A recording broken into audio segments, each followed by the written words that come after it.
Saya kemari bukan mencari suami, tetapi ingin membawa anda semua untuk sama-sama kita memahami, mendalami dan menyelami makna sebenar kemerdekaan dan ketamadunan bangsa. Sekaligus prestasi saya hulurkan buat saudara pengurusi majlis, kombinasi intelektual, kehakiman bervisi, saudara penjaga masa yang cukup setia dengan bibit-bibit mininya, rakan-rakan seperjuangan yang cukup berkredibiliti tinggi. Tidak lupa juga sahabat dan keluarga tercinta di hadapan sana. Dan seterusnya hadirin dan hadirat seisi dewan pewaris pejuang kemerdekaan negara yang saya sayangi dekat di hati. Assalamualaikum warahmatullahi wabarakatuh. Saya ucapkan kepada kesemuanya yang sudi melapangkan masa. Hadirin dan hadirat sekalian, berdirinya saya di atas pentas perdana ini bukan untuk menyampaikan amanat merah mahawangsa, bukan juga untuk melemparkan kata-kata dusta, bukan juga menghafal skrip semata, tetapi berdirinya saya di sini untuk menyebarkan sedikit dogma berpadukan tinta dan wacana para sarjana menerusi mauduk pidato saya hari ini. Kemerdekaan membina ketamadunan bangsa. Sebelum kita berlayar lebih jauh lagi, suka untuk saya mendefinisikan satu persatu frasa yang penting yang perlu kita faham di dalam pidato saya hari ini. Maka saya akan mulakan dengan frasa penting yang pertama, iaitu kemerdekaan. Dalam konteks ini, jika kita bertanyakan kepada sesiapa pun apa makna kemerdekaan ini, pastinya masing-masing mempunyai fahaman dan pandangan mereka yang tersendiri mengenai kemerdekaan ini. Sebagai contohnya, jika kita bertanya kepada kaum buruh apa makna kemerdekaan ini bagi mereka, maka mereka akan berkata, makna kemerdekaan bagi kami ini adalah apabila kami bebas daripada cengkaman kaum kapitalis. Manakala, jika kita bertanyakan pula kepada kaum kapitalis apa makna kemerdekaan ini bagi mereka, maka mereka akan berkata, makna kemerdekaan ini adalah apabila kami bebas menggunakan wang modal dengan sebebas-bebasnya tanpa gangguan sesiapa pun. Dan berlainan pula jika kita bertanyakan kepada kaum nasionalis apa makna kemerdekaan ini bagi mereka, maka mereka akan jawab, makna kemerdekaan bagi kami ini adalah apabila sesuatu bangsa atau negara yang mencapai kemerdekaan daripada cengkaman atau jajahan dari mana-mana negara atau bangsa luar. Maka saya kira cukup untuk saya paparkan kepada anda semua bagaimana fahaman dan pandangan kemerdekaan ini oleh golongan yang beridentiti dan berlatar belakang yang berbeza. Maka saya akan ceritakan kepada anda bagaimana pendefinisian dan fahaman mengenai kemerdekaan ini oleh pakar sejarah Universiti Sains Malaysia, Dr. Nazaruddin Zainul. Beliau mendefinisikan kemerdekaan ini bererti harfiah, yang bererti bebas daripada apa-apa yang dibelenggu. Selesai frasa pertama. Kita bergerak pula kepada frasa yang kedua, iaitu frasa tamadun bangsa. Hadirin dan hadirat sekalian, dalam konteks ini, jika kita lihat daripada mana-mana baharu juga sekalipun, kita akan dapati makna tamadun ini lebih kurang sama sahaja, iaitu menurut Profesor Yusof Dr. Syed Al-Akhtar, beliau telah mendefinisikan makna tamadun ini adalah civilization yang diambil daripada perkataan Latin yang membawa maksud warga negara yang berpadu dalam kerangka politik, ekonomi, sosial maupun institusi agama untuk membentuk satu bangsa yang berjaya dari pelbagai penjuru. Hadirin dan hadirat sekalian, maka kesimpulannya, tamadun bangsa ini bererti sesuatu bangsa yang mencapai tahap pencapaian meliputi rohaniah, lahiriah, tata susila dan juga moral. Hadirin dan hadirat sekalian, pendefinisian telah pun selesai, maka respon terus kepada hujah saya yang pertama. Saya bawakan kepada anda semua 4 fokus bicara yang berbeza. Fokus bicara yang pertama ialah ilmu diperkasa, mentaliti bangsa diperkaya.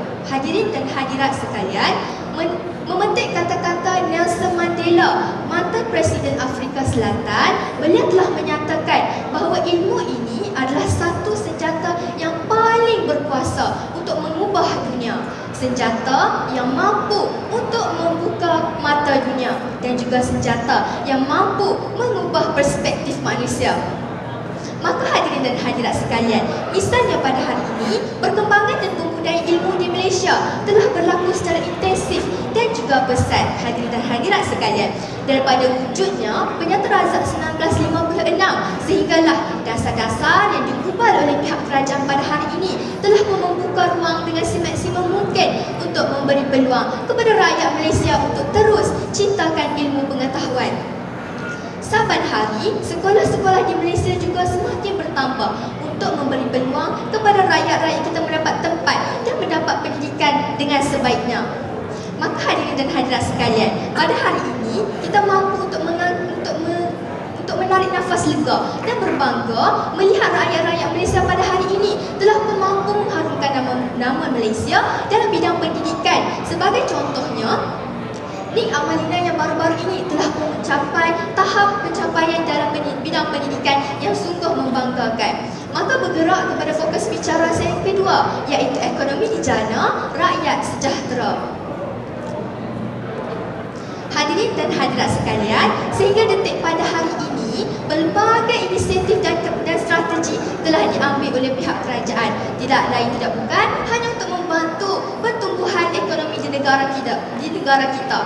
4 strategi dan 4 tonggak transformasi telah dirangka menjadi pembangkit kepada ekonomi di negara kita. Hadirin dan hadirat sekalian, pada hari ini kita dapat lihat bagaimana inisiatif-inisiatif yang telah diambil oleh pihak kerajaan telah membantu meningkatkan ekonomi di negara kita. Sebagai contohnya, sedar ataupun tidak, pada tahun 2010, tahap peningkatan ekonomi di negara kita telah meningkat sebanyak 7.2% dan kadar integrasi global telah meningkat dengan jayanya. Tidak lupa juga, sejak pertumbuhan Malaysia pada tahun September 1963, negara kita telah pun mencapai tahap pencapaian yang sangat memuaskan dan masalah ekonomi telah kita ubat. Pada hari ini, kita telah berusaha untuk mengubati masalah korupsi dan juga masalah ekonomi. Kita juga berusaha untuk meningkatkan gaji bangsa sejagat. Maka hadirin dan hadirat sekalian, pada hari ini kita bergerak pula kepada fokus bicara kita yang ketiga, iaitu rakyat bersatu, berpaduan, terbina. Memetik kata-kata daripada Tun Dr. Muhammad, beliau pernah berkata, manusia yang lemah sekalipun jika bersatu padu mampu menggoncang dunia. Maka demikianlah kesannya kepada perpaduan. Jika pada hari ini kita sentiasa tidak lekang daripada disemai dengan bibit-bibit satu Malaysia, pada setiap hari kita disemai dengan gagasan satu Malaysia dan wawasan 2020. Maka hadirin dan hadirat sekalian, pada hari ini, jika dahulunya kita dapat lihat bagaimana parti-parti politik yang hanya memperjuangkan semangat perkauman sahaja, namun pada hari ini telah pun bergabung untuk membentuk parti gabungan yang memperjuangkan semangat kenegaraan atau nasionalisme. Maka hadirin dan hadirat, sebenarnya perkara inilah yang ingin kita bentuk untuk menjadikan bangsa Malaysia terus perkasa dan disegani dunia. Fokus bicara yang keempat, iaitu yang terakhir, adalah pencapaian hebat nama Malaysia terpahat. Sidang aksi bermisi hadirin dan hadirat sekalian, pada hari ini telah ramai bangsa-bangsa Malaysia kita telah pun mencipta nama di Persada Jaya. Sebagai contohnya, daripada ketokohan Tun Dr. Mahathir Mohamad dalam memimpin negara, sehinggalah kehebatan Datuk Syekh Muzaffar Syukur menjejaki angkasa, dan tidak lupa juga kehebatan Datuk Lee Chong Wei dan Pandalila Rino dalam meraih pingat Olimpik. Kita tidak pernah ketandusan nama-nama gemilang yang mengharumkan nama negara kita, iaitu negara Malaysia yang tercinta. Maka hadirin dan hadirat sekalian, pada hari ini kita dapat lihat bagaimana atlet-atlet negara telah berusaha dan bersemangat tinggi untuk mengangkat dan meningkatkan negara Malaysia untuk diletakkan di tempat yang lebih tinggi. Maka saya percaya bangsa Malaysia ini mempunyai kelebihan dan kekuatannya yang tersendiri. Nilai-nilai keperkasaan dan kegemilangan masih lagi utuh mendasari bangsa Malaysia kita. Maka ayolah anak-anak bangsaku, sama-sama kita kibarkan potret kegemilangan Malaysia selagi hayat di kandung badan. Hadirin dan hadirat sekalian, maka jelas tertera Tatkala kita jadikan semangat cinta akan negara ini sebagai budaya dan pegangan, maka impaknya bangsa yang dulu tertiarap di mama kini tegak bermaruah. Tamadun yang dulunya tersungkur kini tegak berintegriti. Jika 502 tahun lalu kita dijajah selama 446 tahun, jika kemerdekaan yang ada pada hari ini tidak lagi kita hargai, maka ingatlah, tatkala ayam direban di sambar helang, padi di tangan menjadi lalang, sejarah mungkin akan berulang. Hadirin dan hadirat sekalian, maka pada hari ini saya percaya kita perlu meletakkan satu matlamat yang jelas, meneruskan misi dari generasi ke generasi. Kita hidup dalam kehidupan bermasyarakat. Hidup perlu muafakat. Yang berat sama dipikul, yang ringan sama dijinjing. Hati gajah sama dilapau, hati kuman sama dijejah.